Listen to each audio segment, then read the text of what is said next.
Hello, for the first part of my original post, I want to do a video on the difference of how Mr. Montague and Mrs. Montague research the paranormal activities that are going on inside of Hill House. And I would like to say they take very different paths to the way that they interact with the paranormal. So while Mr. Montague wants to actually research it, I think that Mrs. Montague wants to more so experience it. Looking back into past chapters, an example of this would be how Mr. Montague is very precise and scientific with any interaction that he has, wanting to detail everything like a real researcher would.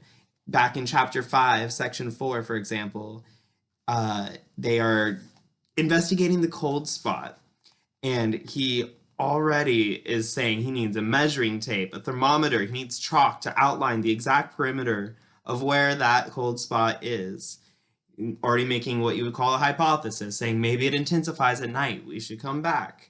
He takes very key steps to journal everything for his writing. Flip that in comparison to his wife, Mrs. Montague, who, once she gets there, is already going off the vibes of the house, already kind of making conjectures, not based on what might happen physically, but what she thinks might have happened in the past. From her first planchette system, or session, sorry, on page 208, she's talking about the results. And you can see how her mind already goes there, talking about this nun that she gets the idea is there. When questioned by Dr. Montague, she instantly comes back saying, "Do you think I'm telling a fib, John? Or do you suppose that a nun would deliberately pretend to be walled up alive when she was not?"